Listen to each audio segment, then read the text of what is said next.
Hi, Dr. Phil Phlox here, also known as John Billingsley. I volunteer for the Hollywood Food Coalition. We serve terrific meals to the unhoused 7 nights a week. We assist 100 nonprofits with their food needs. We work with community partners to address food insecurity in Southern California. If you're in LA, come and volunteer with us at hofoco.org/volunteer, and any Federation credits you can spare go a long way.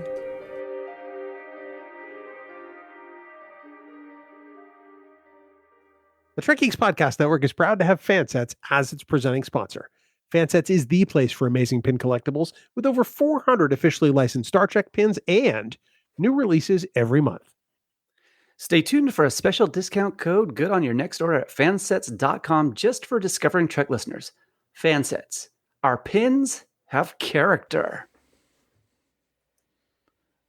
Kira, Quark, and Deep Space Nine never looked so good.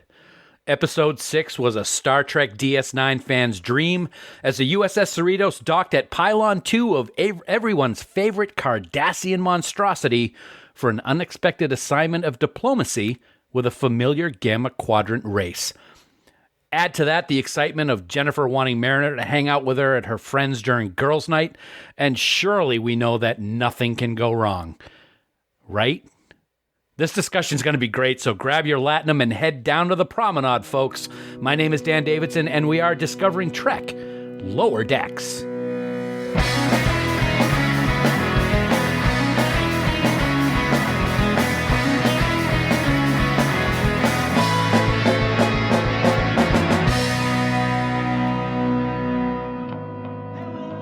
Thank you so much for joining us, and welcome to Discovering Trek, the Star Trek Universe Companion, presented as always by Fansets. Episode 6 of Lower Decks gives us an unbelievable tribute to Deep Space Nine, with not only a return to our favorite space station, but the return of 2 beloved characters and their voices.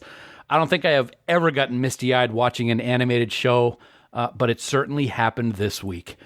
And speaking of tears, they always seem to run down my face when I work with these two. Whether tears of joy or something else, well, I'll let you decide. They are my 2 dear friends and co-hosts, Bill Smith and Casey Shafsky. Casey, don't know about you, but man, I got to say this one was pretty special. I love this episode. I think the most of all of them, and it's because of DS9. Oh, Absolutely. It was so great. And Bill, both you and I have said for decades now that Deep Space Nine is our all-time favorite Star Trek show. And Mike McMahon certainly did everything he could to show his appreciation for the show, didn't he? He did, although I'd like to take a moment to invite you to my salon that I'll be hosting later. We're going to have candles?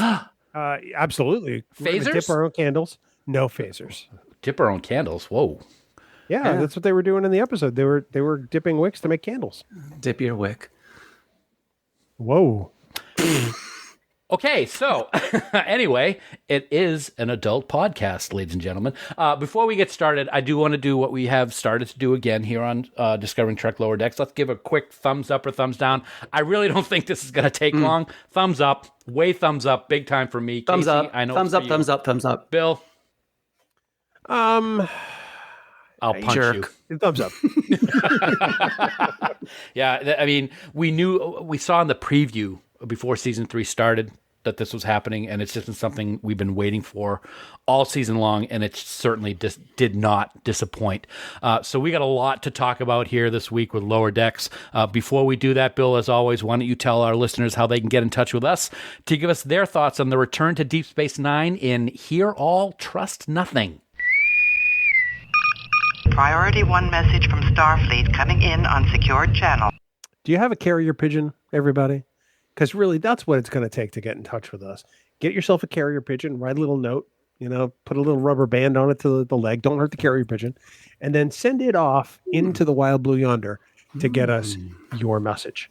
Mm-hmm. We do want to hear from you. If you can't do that, because, it's not necessarily the humane thing to do, get yourself the Trek Geeks mobile app for iOS or Android. Download it, tap the more button, get one of 100,000 different ways to get in touch with us. And while you're at it, you can check out our brand new app exclusive content that you're not going to be able to get anywhere else. Head to trekgeeks.com/app for all the details. Plus, you can join the most This is not hyperbole. The most positive Star Trek Facebook group there is. It's Camp Kittimer, and it just so happens to be the official Facebook group of the Trek Geeks Podcast Network. It is so easy to join. Head on over to Facebook, search for Camp Kittimer, and answer a few questions. We're going to let you right in to take part in all the fun and positive discussion. And of course, a big thank you to our wonderful admins, Haley, Jackie, and Fark, for the amazing job they do running the camp. Of course, do remember, if you're going to send us something, we're going to use it. Dan. Black alert. Black alert. So I got a question for you, Bill. Carrier pigeons. Yeah. Really? Yeah. Do you remember the episode of Gilligan's Island where there was actually a guy sending pigeon to the island with notes that Gilligan would get and then send back? First of all, how many thousands of miles? We're going to talk about this on our next episode of the Gilligan's Island podcast, by the way. But how could this pigeon fly all the way to the island, all the way back? It just didn't make any sense to me. Before we start our discussion, we want to warn our listeners that this episode of Discovering Trek Lower Thank Decks God. contains spoilers. So if you haven't watched Star Trek Lower Decks episode 6, stop listening right now. Head on over to Paramount Plus, watch the episode, and then come back on over to Discovering Trek. Failure to do that puts you at risk to find out plot developments and character details. For hear all, trust nothing. Thanks, little buddy. Dan. Thank you for taking care of that. Anyway, where do we begin with this episode? I'm going to start right off the bat with the first shot. The shot of them arriving at Deep Space Nine was where I actually teared up this week. The music, the theme of Deep Space Nine playing, the opening of the wormhole, even animated, that was absolutely amazing. Even throwing in the comedy of just circle again. It was awesome, and it set the tone for what the entire episode was going to be like. Just keep circling. Yep. But You sounded just like Ransom there. But can they do it forever? Because I love it. Exactly. Yeah. It made me realize how much I've missed Deep Space Nine, and that's by saying it as somebody who watches the show all the time. It was new Deep Space Nine, and I'm sorry, I don't want to make it sound like it wasn't a Lower Decks episode because it absolutely was. But we returned to Deep Space Nine, which has so much meaning for me, and it was absolutely wonderful, Bill. I just can't even talk. I can't talk. I'm just like. It's not just that we return to Deep Space Nine. Mm-hmm. It's that there were these familiar touchstones, in the characters that we love, or some of the characters that we love, that we heard and recognized instantly. You get Colonel Kira, you get Quark, you see Morn, you see things, on Deep Space Nine that you've recognized the entire run of the series. It was perfect the way they did it. And it was great that they didn't announce that Nana and Armin were going to take part in it, because it was such a wonderful surprise for the viewers. Right. It really was. Armin actually tweeted about it late this afternoon, saying that he was happy that he could finally let the cat out of the bag. And it was a surprise. We've been talking all year how every episode there have been huge names that have guest voice acted. We started with James Cromwell, and we had the doctor from the holodeck episodes with Geordi. I can't think of her name at the moment. I'm just so Leah Brahms. excited. Thank you, Susan Leah Gibney. Brahms. Susan Gibney, and now we have Nana and Armin, and it was awesome. It was so great to hear those voices again. It took me back 25 years.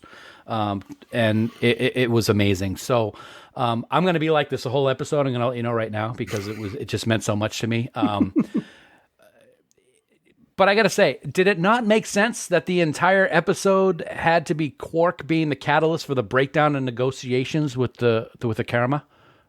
I mean, only Quark, right? I mean, this is what he's famous for. It doesn't matter that he's got 21 franchises now or not. He's still Quark, and he's still going to try to make a profit. And he's going to try to screw over anybody he can. Am I right? True. Absolutely true.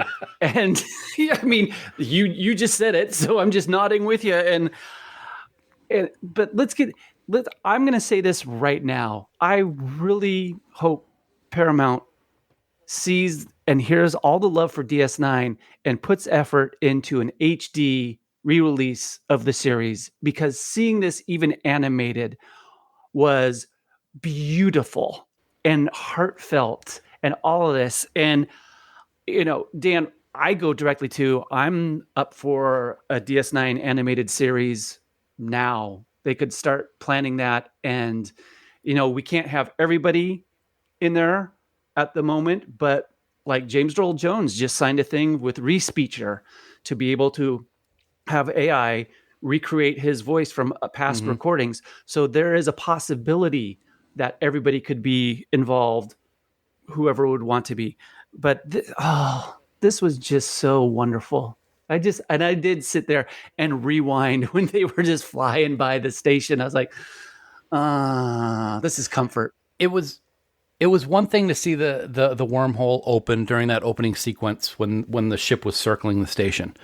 But it was even more special for me when we saw the reflection of the wormhole opening in the window when Kira was looking out at it. I thought that was a really special moment for Colonel Kira, and it was great to see Colonel Kira back in her Bajoran outfit, I will say. Bill, you're nodding your head. I just thought it was fantastic. That wormhole, it never looked so good. I love that Kira gets that moment to herself in the station commander's office. What's she thinking? Yeah. That's exactly it, because you see the wormhole open, you can see her looking at it. You wonder, because it's Kira, what's going through her mind. Every time it opens, does she think of Benjamin Sisko? The emissary, yeah. I have to believe that part of her does. And then that moment, it doesn't linger too much. It's just enough. And then it goes back to the episode with, Captain Freeman and company walking through the door. I just thought it was just such a nice beat for Kira and just such a wonderful character moment. And such another very tiny thing, but she has the baseball. She still has the baseball in what is now her office that was once Sisko's, but it's something that she keeps there to remember him by. It was just another great callback. And, I think when we talked to Mike McMahon, he talked about his love for Deep Space Nine also, so it certainly showed in every aspect of this episode, Bill. Did you notice that everybody in Ops was wearing a Bajoran uniform? Yeah, there were no Starfleet uniforms in Ops. Yeah. Yep. I thought that was fantastic. That was fantastic. It is now a Bajoran station. Yeah. It always was, though. Well, true. I mean, and Starfleet was there to help. It makes you wonder, though. We didn't get any specific information. Is Bajor now a member of the Federation? That was something that Sisko wanted to not happen during the Dominion War for obvious reasons. So, maybe that's the reason why it's all Bajorans running the station now. I don't know. But Casey, there was just so many other great things. One of the things I also liked, which I wanted to get your opinion on, is I love the DS9 episode Starship Down. We get to see the Karemma for the first time, and the Karemma played in that episode alongside Armin Shimmerman is the amazing James Cromwell, and I was really happy to see another callback to a great episode of DS9 come through with this, and the whole episode hinges on what's going to go on with these negotiations with this race. It's more beautiful, deep world building or universe building, however you want to call it. I said it before, there's very, very smart people making this show. and they will recall certain things that some of us won't, and also be able to just keep deepening what we're experiencing. And it goes back to where, like we said, we're having these feelings of DS9 from a show how many decades old, but it's within us. So this show is able to tap into that and use it to their benefit in a new show. It's just, and they're exquisitely put together. I love that Shax has a history with Kira. Yes. And that there's this constant one-upsmanship on, you saved my life. No, you saved my life last. No, you saved mine. And does Kira know everybody in the Bajoran resistance? Because before, originally in Deep Space Nine, they didn't know who all was in the resistance to insulate everybody. Mm-hmm. But Kira knows everybody that was in the resistance. Yeah. I love the back and forth with Shax. We don't know a lot about Shax other than he died and came back, but we don't know a lot about his history. And I thought it was great to know that he's got this relationship with someone that we know so well over the 7 seasons of Deep Space Nine. Bill, we've talked about how it's our favorite show. What are the things that stood out in your mind for what we saw this week with the A story? Well, I think we've covered it in large detail. It's I suppose which one is the A story? Is it them being on Deep Space Nine with the negotiation, or is it Tendi and trying to fight back against her own heritage? because they're both part and parcel of the same story. It's I really kind of think the negotiation was kind of a lesser story to some extent, as opposed to, and being on Deep Space Nine, because it just happened to serve the growth for Tendi, and rescuing Quark. That's a very good point. I was very happy to see some good Tendi moments in this episode. I feel that she has had the least growth in season 3. We haven't really had any episodes that have really focused on her at all. So even though the whole Deep Space Nine thing was there, this was the episode which got to focus on her. And I gotta say, I'm not gonna lie, I was pretty impressed that her family was not only pirates, but part of the Orion Syndicate. That was awesome. Casey?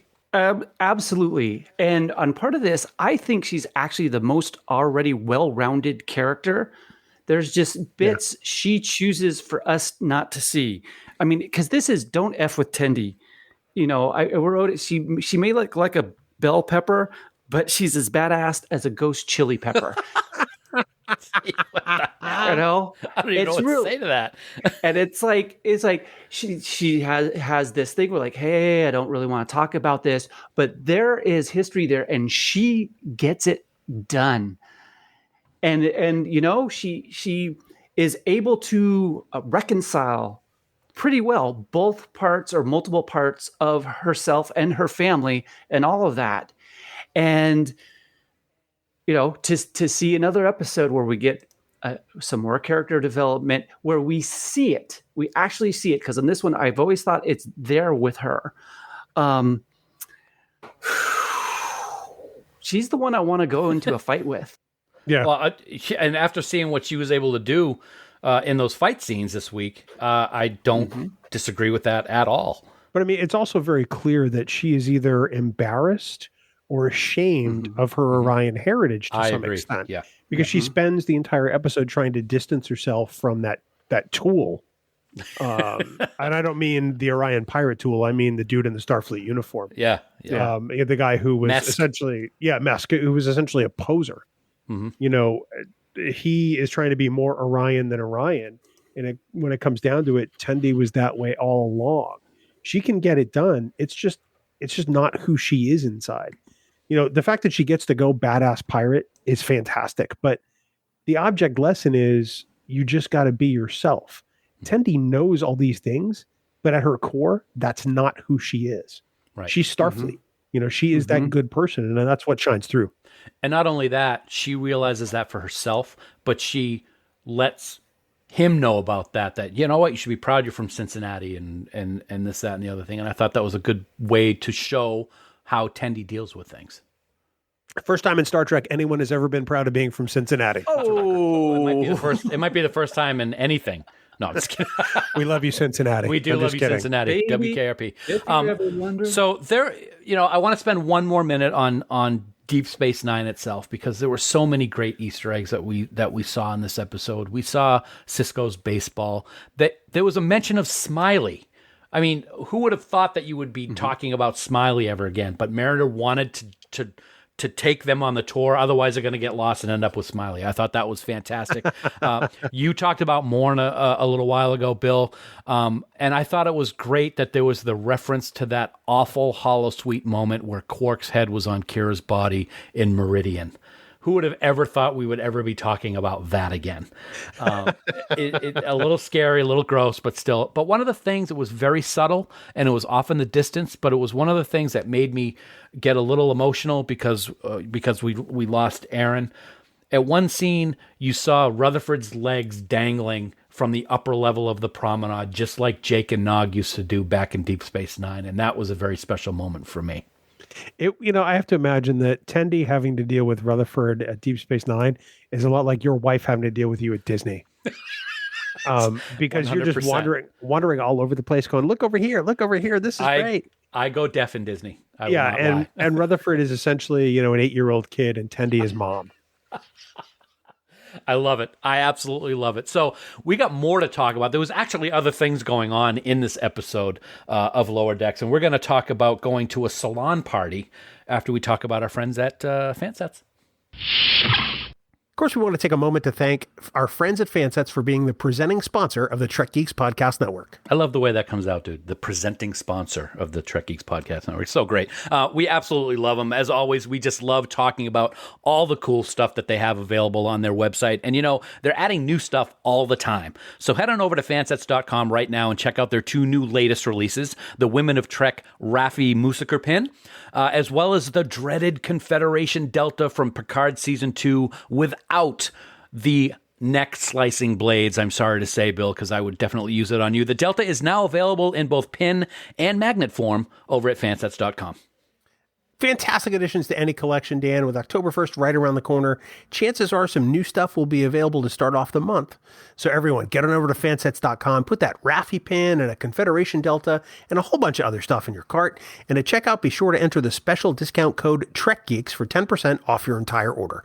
That's Trek Geeks in all capital letters with no spaces. And of course, don't forget, when you spend more than $30, you automatically get free shipping in the U.S. Fansets. Our pins have character. And we thank our friends at Fansets for being the presenting sponsor of the Trek Geeks Podcast Network.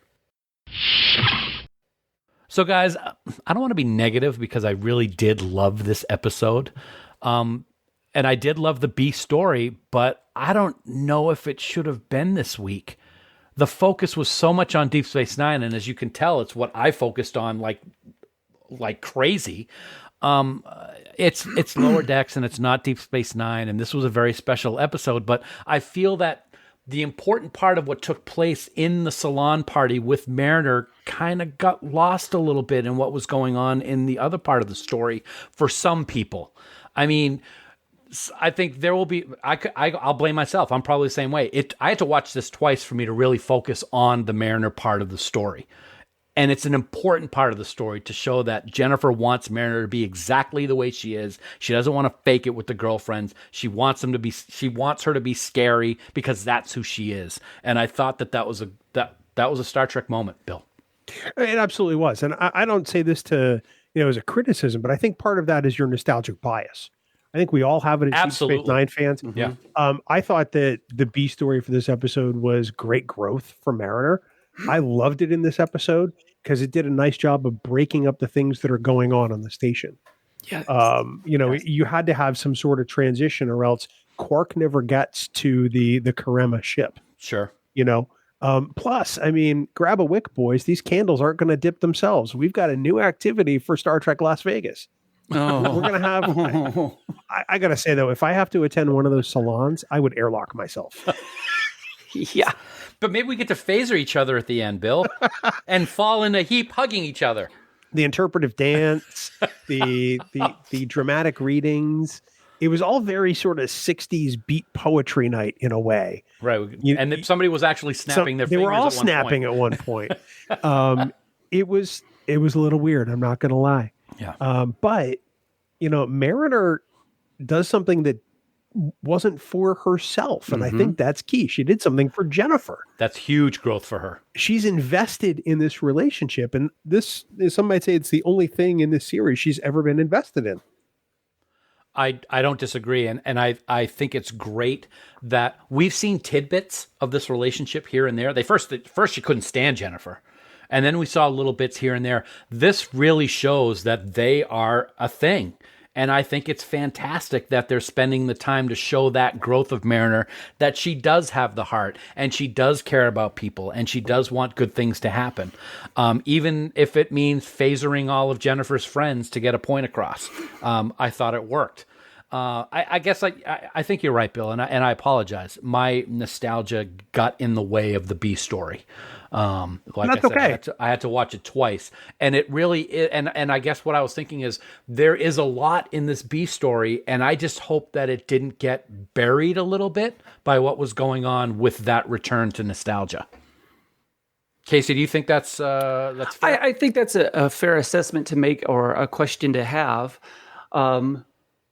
But what we saw is really, I think, one of the most healthy relationships that this show has, and the two of them are learning about each other, and like you said, doing things for the other that we haven't really seen before.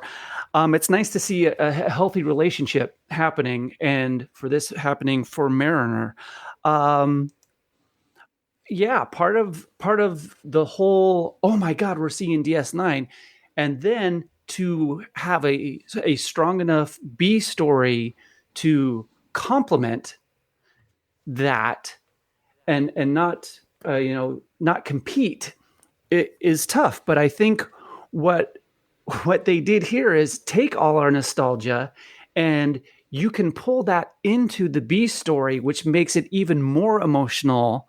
For me, it was of what these two are going through and learning about each other. So, there's that little teeter-totter seesaw thing of how can you balance this? Do you need to balance it? But, we saw a little bit of stuff last episode with Mariner where, after the booth work, she has an actual opportunity if she doesn't want to stay in Starfleet. With the archaeologist. That's true. So she has options, and there's things blossoming in her life. So, I found it, and this just could be an insider type of thing, but kind of a nice little way, again, for the writers and producers of the show to encompass everything that we're feeling for something older that we love, to bring that into a new story. Interesting, and I want to go back to last week real quick because you brought it up, and we forgot to talk about it on last week's episode. I found it very interesting that she saved the contact at the end of the episode instead of deleted. Yep. And she even, I think, surprised herself. I thought that was another opportunity of what we're going to see Mariner become as the show goes on. Am I out of my mind, Bill? I don't think you're out of your mind, but ultimately, I don't think that's the choice that Mariner will make. I think she. I don't either. I think she likes having an easy out if it's available. And I think that over time, maybe there's a future episode where she deletes that contact because she realizes she doesn't need it. Yeah, and I actually don't think it's the last that we've seen of that other person, that other woman who used to be in Starfleet. I can't recall her name at the moment, but I think we're going to see her again. I don't know if we'll see her this season, but I think we will see her in the future. So what else, guys? I mean, this was a big one. I mean, this was one that we've been waiting for all season long. I actually thought it was going to be later in the season, so I was even more excited because I haven't watched, I haven't looked at the schedule all that much, so I was very excited, and it was everything I had hoped it would have been. I have to say, Quark holding a grudge over the Dominion War seems very accurate, because I could actually see him doing that not happening in a Deep Space Nine Season 8. Mm-hmm. I could see him, going crazy on the Karemma because of what happened. And it seemed very true to the Quark character. Plus, Quark being captured is also very Quark. Mm-hmm. Very Quark. Speaking of Quark, we actually talked about this on Star Trek News today, Bill, and I found it very interesting. As I was listening to Armin do his voiceover work, I literally thought to myself, wow, he must be wearing his Ferengi dentures because he has that certain lisp in his words when he pronounces his S's. And you said that you didn't think that he had those dentures in. I thought that was really interesting. Yeah, I didn't hear it at all. I watched the episode again today. Yeah. And there was a slight difference in Quark in live action Deep Space Nine, because it's not just the lisp. His whole, the pronunciation of words is actually quite different. I'll tell you what, I'm going to tweet out to him later on and ask him if he had anything, if he had his Ferengi stuff in when he was doing the voice work. Yeah. I'd be interested to know. Be curious. Yeah. It also may show that, maybe times have changed. Maybe the dental piece is better. Maybe Armin just put a different spin on it because it's been a while and Quark has changed. Who knows? 21 franchises. Right. No, we've seen it in Picard in the future, because this takes place about 5 years after the end of Deep Space Nine, and Picard, of course, is well in the future. And there's Quark's on that Rag City place, whatever the hell the name of the place is. Stardust Rag. Free Cloud? Yes, exactly. Yeah. Stardust City Rag. At least I got the episode name, Stardust City Rag. There you go. Free Cloud. Thank you very much. Anyway, I'm gonna end it right there. 21. No, go ahead. 21 franchises. I mean, Quark is making bank. And then, Not anymore. but not now, until the end not of at the the end of it. I mean, 24%. Okay, not as good. But did you guys see how in this episode, Quark was screaming like Boimler does? Yeah. And I was like, Absolutely did. that was beautiful. And then we get more bold Boimler at the dabo table, and he's crushing it. Oh. Crushing it. Crushing. And he gives it all up for stuffed animals. Well, because there's no money. In Starfleet anyway. It was a beautiful play on his part. You could donate it to the Bajoran Orphan Guild or whatever it was. Why not Quark bucks? Come on. He did get a really nice blue Raktajino cup, which is kind of cool if you caught that when he was leaving the Quarks with all his stuff. Plus, I'm sure it's good at any Quarks anywhere throughout the galaxy. Right. Well, there you go. I guess that's And that transfers into 100 shoot bucks as well. So that's good. False. Very nice, very nice. Well, I got to tell you guys, this really was something. As you can tell, and I'm sure all the listeners can tell by my gushing this entire episode, I loved it. Deep Space Nine is so special to me, and I loved seeing it again in current Star Trek. But we still have 4 more episodes of Lower Decks this season to love. And Casey, what do we got coming up next week, buddy? Well, next week sounds kind of serious, but it's Lower Deck, so probably not. But we got a wayward Starfleet ensign struggles to find a path to redemption. It's episode 7 of Lower Decks, a mathematically perfect redemption. And we'll be right here to talk all about it next week. Until then, remember that you can subscribe to Discovering Trek by searching for us on Apple Podcasts, Spotify, or by downloading the Trek Geeks Podcast Network app. Best app out there. And don't forget, you can support Discovering Trek and the Trek Geeks Podcast Network by subscribing to bonus content on Patreon. Get access to the unedited audio of all of our podcasts, plus a whole bunch of other cool perks. Of course, we want to take a moment now to recognize the following amazing producers of Discovering Trek. We are truly so grateful for their support. Mike Bovia, Steve Bovia, Chaz Bradshaw, Kyle Castillo, Peter Craig, Andy Davenport, Craig Ewing, Jackie and Chris Hackney, Kimberly Hartman, David Hood, Lionel Marchand, Matt McGonigal, Darren Metcalf, Charlie Mulvey, Sean O'Halloran, Casey Pettit, Jamie Rogers, Major Self, some dude named Casey Shafsky, Terry Shull, Jim Stoffel, Chris Tribuzio, Ken Tripp, Christina Werther, and the lovely and talented Jess Vashon. The senior producer of Trek Geeks is the frequently fabulous Jude Tatman. Jude, woohoo! Hey, y'all, if you would like to support Discovering Trek and the Trek Geeks Podcast Network, beam on over to patreon.com/Trek Geeks, where subscription levels start at just $2 a month. Just 2. Of course, for more great Star Trek discussion, we want everyone to check out the other member podcasts of the Trek Geeks Podcast Network. So many great shows done by passionate fans who just want to share their love of Star Trek and Gene's vision. You can find all our podcasts, including Where to Listen, by visiting trekgeeks.com/listen. The Trek Geeks Podcast Network, no one talks Trek like we do. You can bet no one. I'll bet the house. Triple dabo. Triple dabo. No one. Well, everybody, thank you for joining us for our discussion on Lower Decks Episode 6, Hear All, Trust Nothing. An absolutely beautiful return to my favorite Star Trek series ever with Deep Space Nine. The music, the station, Quark, Kira.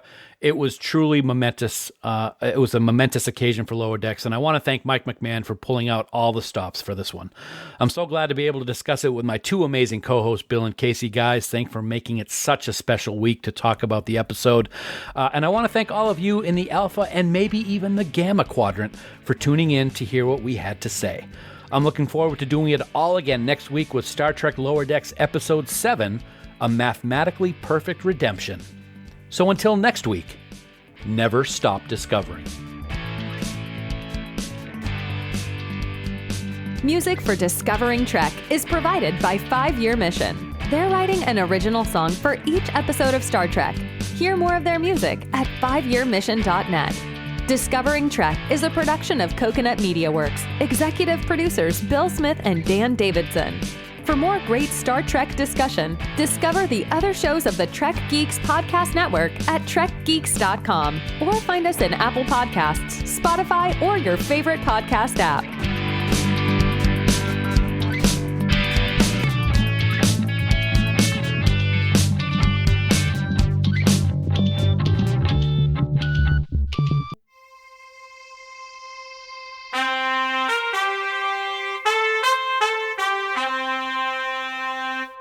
looking at